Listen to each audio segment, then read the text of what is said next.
Yeah, I mean, receiver too. That's another thing to keep in mind is I mentioned at the top of the show that Aaron Anderson, Alabama transfer, he's now in 5'10" kid that was a top 60 recruit coming out of high school. If you lose Ryan Niblett, he's the type of guy you can scoop him up right away. He was a Sark recruit, so there's going to be a lot of movement here. Anyway, yeah, I mean, if you're also noticing, I'm going to try to space this out really well in the timeline by chapters so that if you just see a guy that catches your eye, you can just go right to him. So let's offensive line. There's not a ton I wanted to touch on there beyond like or Angulau entering because there's no one that's really caught my eye yet. If there's a center that lands in the portal that is like really good, I'd be fine with that. But that's all about I have to say about the offensive line. Yeah, I'll just briefly say we talked about this offline, but with the Angulau departure, my glass half full take of it was I hope he just saw the writing on the wall with how good the freshman class was in practice and said, I'm going to go back west to greener pastures because these younger guys are so good and are going to be impact players in 2023. So, yeah, that's just all I have to really say. Shout out to Kyle Flood because, what he's done recruiting that position is hopefully going to make it a spot that Texas really doesn't have to go to the portal too often. Yeah, I mean, I want to give him some credit for developing talent too. I mean, just with Hayden Connor, the ups and downs he had, I think partially due to no smoke to Jake Majors here or Cole Hudson, but they did not have great seasons by any stretch, and I think a lot of that ended up falling on Hayden Connor, and then Christian Jones obviously was very good this season. But okay, let's go to edge so that we can go ahead and knock that one out of the way. That it seems like we've talked about edge recruiting in the portal now for like 8 months combined in the last year. The player that a lot of people consider to be the best edge player in the portal, Deshaun McCullough just committed to OU, and I believe his brother also, he was a 4-star safety in the 2023 class, also committed to OU. One of the names that you will see that Texas has, I believe, reached out to, but like that it's not like I said that there was mutual interest at one point, and it looked like there would be, but it is really slowed down. That's Tunmise Adeleye, former A&M defensive end edge player.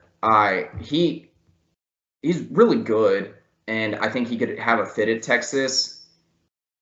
I don't know if there's as much proven production, and like it's a good, but it's not like a perfect scheme fit. He's a guy that did play a lot of 3-tech, at least, or was meant to, at A&M before injuries kind of kicked in. And I think Texas might be looking for someone that can stand up a little bit more. And again, I'm just going to come back to the proven production part of it. And then the one name that I have seen other than Adeleye that they've had interest in the portal is Stephen Herron Jr., kid from Stanford. Talented player. I haven't done a ton of digging yet. Just looking through box score stats and some PFF stuff. Nothing that really blew me away from that front. And in my just kind of initial scouting and research, there were 2 other group of 5 edge players that kind of caught my eye a little bit more. Any edge players that you've kind of noticed? Yeah, edge is interesting because it's a very coveted position that doesn't have a whole lot of available names.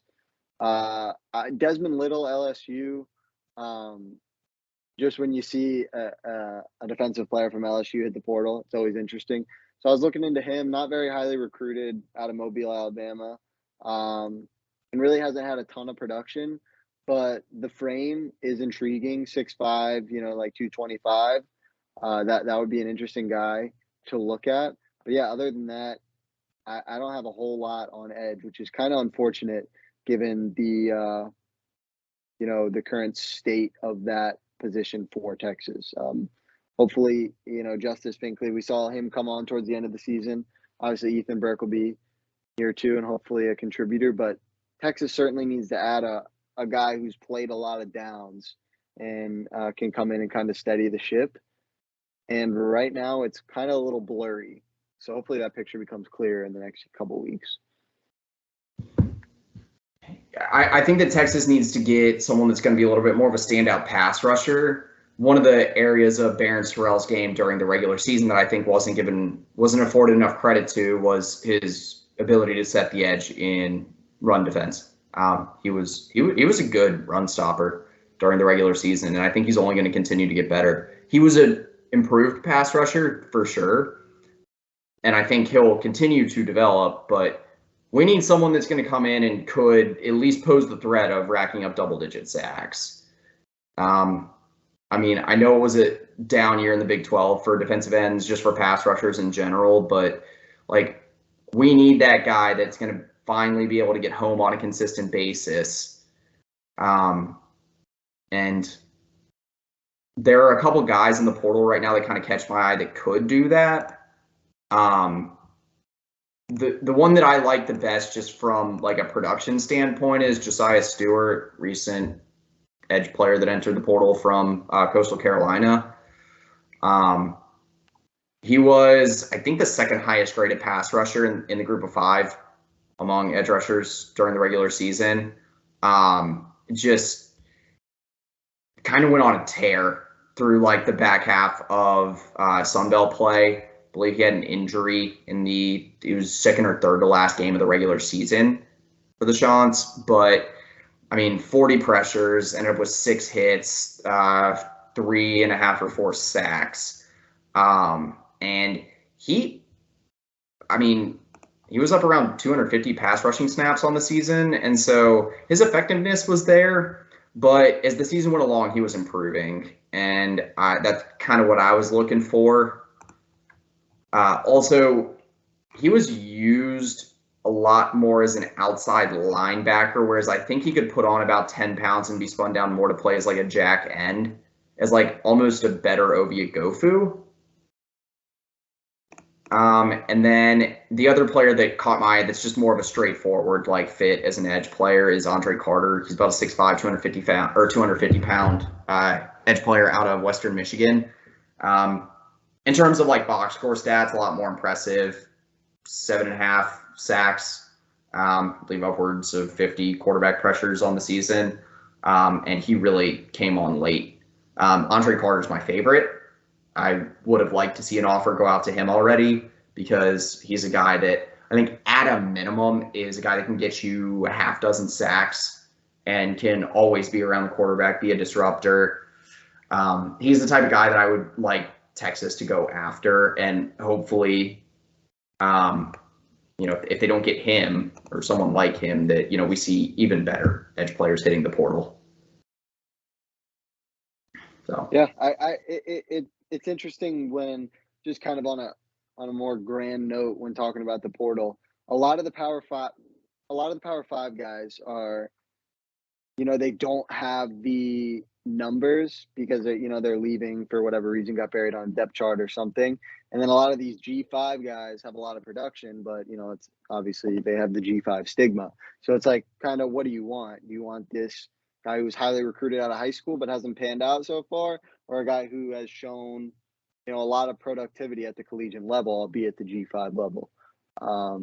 And for edge, I think it would make some more sense to go, you mentioned a guy like Josaiah Stewart, someone who has shown a lot of production at the G5 level, rather than just adding another talent, which Texas has all over the roster. So yeah, I think it is something interesting to note. And Josaiah Stewart is a name I just became aware of when you mentioned it, but looking into it, he does seem like he would be a pretty solid fit.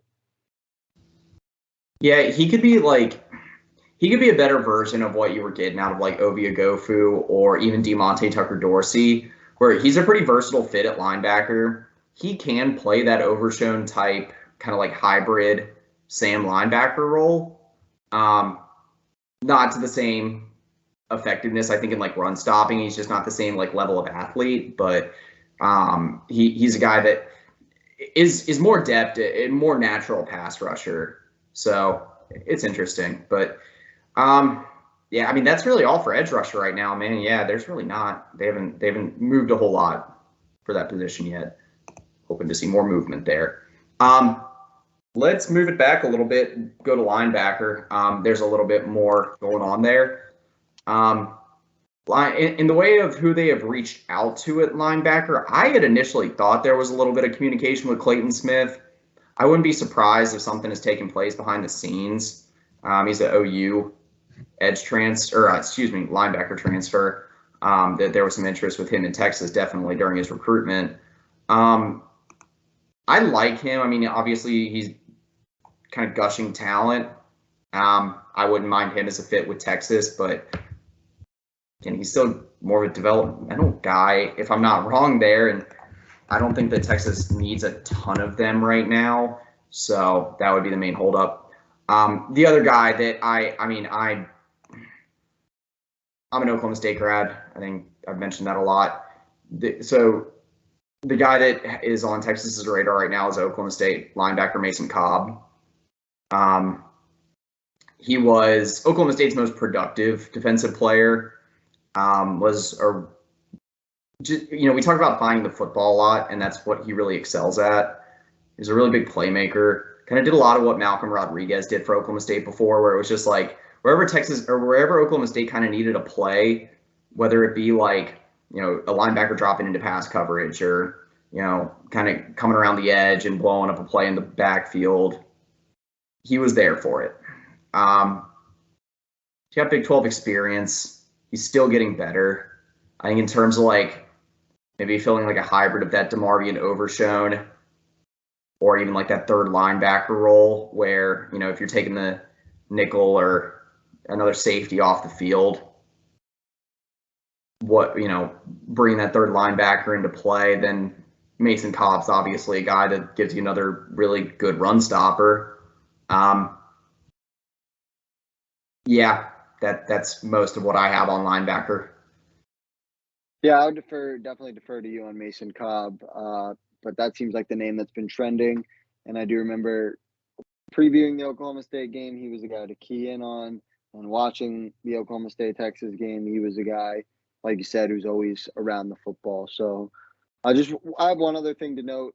When I was looking on 247, a name that popped out to me was Anthony Goodlow from Tulsa. He's listed under linebacker for whatever reason, but looking more into the PFF numbers, seemed like he played a majority of his snaps at end. Really good build, like 6'4", 275. Had 3 sacks last season. He's played 4 years at Tulsa, and I think he just has one looking for a grad transfer. So he's someone that I think would be interesting. I don't know if you could play him at the Sam. I think he's probably too big. Maybe probably definitely too big. But he's a guy that just in regard to getting pressure on the quarterback could be a good fit. I just want to throw that name out as well. Yeah, I remember seeing Goodlow play at Tulsa because I've done a good amount of digging around for Tulsa's defense too, because one of the linebackers we had reached out to is already committed to Oklahoma State, Justin Wright. But yeah, Goodlow, he looks like a tight end, like a big tight end. He would fill more of like what the role that I think they're looking for Ethan Burt to fill. Yeah, okay. A little bit more of that. Yeah. He'd be an interesting one. Yeah. He was a load to deal with, but he never got consistent snaps at one spot at Tulsa. I don't know exactly where his fit would be with Texas. I mean, I guess it would be that edge role again that Ethan Burke is trying to fill, but that'd be an interesting one. He's massive. Yeah. Okay. I don't linebacker again. Mason Cobb, a name to watch. I'll use this transition point. He visited A&M. I believe that was last weekend. A&M was putting together a pretty fruitful NIL offer for him, I believe, before the regular season concluded. That is my intel on the matter. We could hear that buzzing around in Oklahoma State circles before the season concluded. So I don't know. He'll be an interesting one because I remember hearing a couple of people around the Texas media saying that he wasn't a take for Texas, and that surprised me because he was a guy that was like limiting Bijan in the second half against Oklahoma State. And Oklahoma State had a really, really, really good defensive line, like some really good defensive ends and edge rushers that helped make the linebackers look really good. But Mason Cobb is a good linebacker that continues to get better. And so I don't know exactly where his fit would be schematically with Texas because he's not the same type of linebacker as DeMarvion. Again, just not the same type of athlete. And he does a lot of things that an on-ball linebacker, that like a Mike linebacker would do well. And so he can play will, and he did that a lot at Oklahoma State, but it was different type of defense. So I don't know. It'd be an interesting. I think it also is important to note the next even 9 days are pretty big for the linebacking room for Texas, with the potential commitment of Anthony Hill, and then if we get some news on whether Jalen Ford is going to stay around. Because if Ford and Hill are your linebackers for the 2023 season, you honestly don't – it's not as important that you get a true impact linebacker out of the portal like Cobb. For depth 3, you might want a guy, but if you are moving forward with Jalen Ford and Anthony Hill, you got to be feeling real comfortable with that level of the defense going into 2023. Yeah, because then you got a versatile guy like Samaje Burrell that has the physical tools to do what DeMarvion did, but has the just kind of has the instincts and just the tenacity to just get after it and lead a defense like Jalen Ford does as the Mike linebacker. So he could compete for reps to kind of be that third guy, almost like what Diamante's doing this season. Yeah, that's a good point. I think last but not least here, defensive backs. Schematically, there's a lot that you could break down here just because, like, I think you're going to have a lot of moving pieces in the secondary next year. We'll talk about the first guy here, though, Gavin Holmes, Wake Forest offer. Former Wake Forest corner, has an offer from Texas, the only non-special teams player to have an offer. So they see something here. He's interesting because he has some tools that would make him a fitted boundary, he does not have the quickness of a guy like Deshaun Jameson to kind of play that, to kind of play that, press and bail, or, oh my God, I'm losing the name of the coverage. My brain is dead for today. But like bump and run? What? No, I'm losing it. Anyway, he doesn't have the same hip speed. He doesn't have the same agility. He doesn't have the same foot speed as Deshaun. He's just not as quick. He's got good time. He's got good instincts on the football, but I don't know how natural of a fit he would be at field corner. And that might just be them just using Deshaun for what he excelled at during the regular season. But I think that there's going to be better. I think there's going to be better corners out there than Gavin Holmes. Yeah, I agree with the last part of your statement that I think there are going to be better corners, and I think there already are in the portal. It is interesting to note, it is, like you mentioned, the one offer Texas has made so far, one of two offers, but the one offer that's a non-special teams player. So they clearly see something there. We said it at the top of the show. Anyone that Texas offers, expect them to, come in and compete for a good amount of playing time in 2023. So it is interesting. But yeah, I agree with you. I'll throw you one name that I'm sure the listeners want to hear about. I want to hear about as well. We've been talking about him throughout a lot of this season, and that's Denver Harris. Do you have any news on, even if it's not Texas, the movement of Harris in the portal this offseason? There was some early talk that he could be a target of some Florida schools, and I think that's still a possibility. The problem for Denver is that a lot of what he got, like he kind of spiraled off the field this fall, and he's got a lot of work to do to even prove that he can even stick around in like the Power Five. There was some talk that Oregon, like I'm saying that this is like message board talk from like Oregon, USC, those type of schools. I do think that, like I mentioned, Miami is a fit. I actually did a piece on him and possible landing spots because like I think it's interesting, and I still hear from time to time Texas fans saying for like us to go get him.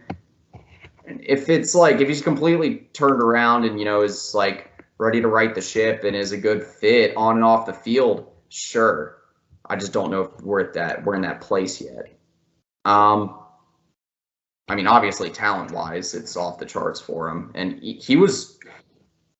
If people go back and watch the film from him for like the half season he played at A&M, he was really good for a true freshman. So, he's a guy that will give you like in terms of like the impact he can make in the NFL potential. He'll give you Keely Ringo vibes at Georgia,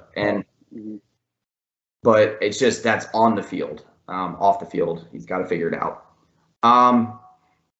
One of the corners that I really do like, and unfortunately, I have yet to see an offer go out, unless I'm wrong here.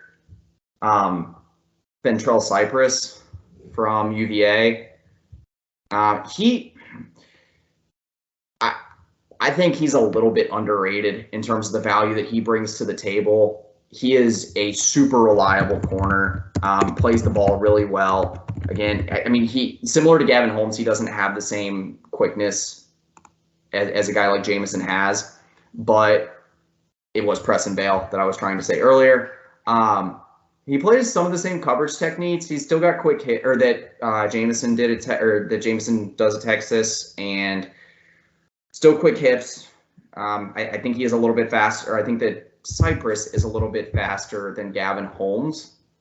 So in that regard, I do like, like his ability to hang with some of the quicker guys he would match up with in the Big 12, or I guess he's still got 2-3 years of eligibility left, so potentially the SEC for a year. He's a sure tackler. He's a guy that can make an impact in run defense. Doesn't get called into it a whole lot, but he can. And he's a guy that rarely lets the play get behind him. I think that's one of my favorite parts about Cypress. I say this because I do hope an offer goes out. The longest passing play that he's allowed, I believe, in his entire career playing corner at Virginia, which at this point is more than 500 coverage snaps, is like 43 yards. He does a great job of keeping the play in front of him. And Texas devoted a lot to doing exactly that this season. So I think from a scheme fit, production, and like a overall impact perspective, that Cypress is, I think, the type of guy that they need to be going after. So that's a name I love. I think I'll probably leave it there because we're over an hour at this point. So do you have any other DB names that you like? Yeah, I just wanted to mention JQ Hardaway, Cincinnati guy, very versatile in the back, was recruited as a safety in the class of 2022, but then spent a lot of the season out wide. Didn't get a ton of playing time as a true freshman, but obviously is looking to depart now with Luke Fickell moving on to Wisconsin. I just trust, Luke Fickell's instincts in recruiting defensive backs, has a pretty proven track record when it comes to that. And, looking at the limited action that Hardaway did get last season, allowed just 3 receptions and 51 coverage snaps. So, not bad numbers at all. Got a solid frame. He's 6'3", nearly 200 pounds. I myself am more of a fan of, these like newer school, big corners, lengthy, can play the ball well. So, yeah, JQ Hardaway is a guy who I think if coached right could develop into a very, very good player, and is someone certainly on my radar. Hardaway was one of the good players in the portal from like even before the portal opened. He announced his intentions a little bit before that. Yeah, I completely skipped over safeties. Thomas Harper, they're looking at from Oklahoma State, is the only safety I think that's had contact. And I will say this about the safety position right now. I think that there's just going to be better safeties that end up going in. The only safety transfer that's really caught my eye that's still available right now is Sam McCall from Florida State. It's a little bit rangier. Is a little bit. Thomas Harper's very versatile. He can play corner or safety. He can play nickel too because he's got the coverage skills. But he's not great at any one thing, and he does lose guys in coverage. He's had some busts. Not great in run defense. There's not. I don't. There was a lot of good things that that Anthony Cook did as a boundary safety this year in run defense that let Texas be a little bit more free with Jaron Thompson to limit what teams could do over the top from the field safety position. So I think if you bring in a guy like Harper, unless you're planning on playing him at nickel, which I don't see how, unless he's going to be your backup to Gilbo or Barron or both, I don't like it a ton. From an athleticism standpoint and Big 12 familiarity, I get it, but otherwise, no. I would wait for other guys that'll probably land in the portal at safety. More clear fits that, God knows it's a realistic thing that Derek Williams explores other options. And as detrimental as that would be, you need a plan B if that does happen. And you're gonna need to fill spots with Anthony Cook leaving. Barron's still potentially trying the portal. So safety depth will still be a concern. I think boundary safety more so than field because you have Jaron Thompson coming back. Thomas Harper, I don't think is cut out well as a boundary safety with the Texas defense. Sam McCall would be a better fit there, just schematically. That's pretty much all I had in terms of like portal fits. I mean, is there any other guys you wanted to know or anything like that? Not really. I was just name that came to my mind. I don't think Texas would be an option, but did Justin Flowe, he entered his name like a week ago. Did he pull it out, or do you know anything about that Oregon linebacker? Yeah. Physical monstrosity. Yeah. Yep. Likes to rough up quarterbacks. A lot of 15-yard penalties, but definitely a heck of a player. I'll take a look here just because the portal moves so fast. Last I had checked, he did not have another. I was just surprised when I was looking, and unless I'm not looking in the right spot, he wasn't one of the top linebackers available, which seems surprising. I mean, he was a 5-star top 10 player in the class of 2020. So that just a little interesting why he's not seen as highly. He's a monster, but he's so injury prone that I think and so two things with him. One is, yes, the injuries. I checked. He has not found another landing spot yet. I remember seeing earlier today that Jonathan Flowe entered the portal. His brother, I believe, unless I'm mistaken there. No, he is. Yeah. I covered their recruitment, so I would hope I don't have that wrong. And so I'm assuming that there's some dynamic to that. I don't know if they're looking to find the same landing spot next, but I mean they're at the same college right now, and they were kind of a package deal before, and so I would imagine that had something to do with it. I was a little surprised that Justin Flowe just didn't try to go for the NFL. Or stay another year at Oregon because he was a little bit healthier this year. But he wasn't recruited by Dan Lanning or that staff. I'd imagine that he might just be trying to go somewhere where he's a little bit more familiar with the defensive scheme, maybe try to get a full season of work under his belt and then go to the NFL. If he can stay healthy, but I mean, this has been his healthiest season. He still had a few injury issues this fall. I don't think Texas will have. I mean, as fun as he would be if he was healthy here, I don't think there's going to be much interest there. Could be wrong, but he's been in the portal for almost 10 days now, and I don't think there's been any communication. Yeah, I don't. Portal just goes on and on and on. So, but this was good. I like being able to dig into it a little bit and start kind of getting down this trek because while these names are going to keep piling in, it's slowed down the last couple of days. We got over 500 names in the portal in the first like 3 or 4 days after it opened up. And so we're not, I mean, while we're still getting, God knows, at least a dozen every day, usually at least a few dozen, it's not moving at the same speed. You'll get another big wave after bowl season. You'll get another big wave during spring.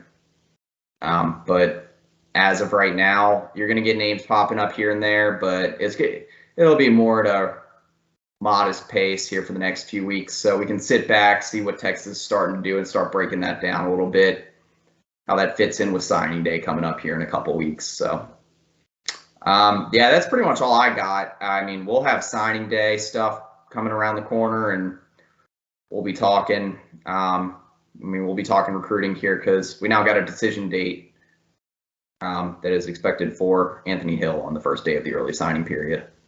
So, December 21st. And it sounds like Texas is doing well there, but I am tired. Shane, you got any finishing thoughts here? No, that's it. Yeah. Nothing else from me.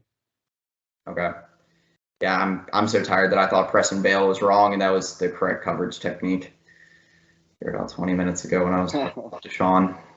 So anyway, yeah, I mean, I'll get to chopping up some B-roll here and, see if we can overlay some highlights for y'all. And like I said, we will continue to cover the ongoing process that is the transfer portal that will always keep our off seasons interesting now. Anyway, for Andrew Miller, Shane Black at Hook'emHeadlines.com with the Hook'em Horn Show. Pretty much it. Hook'em.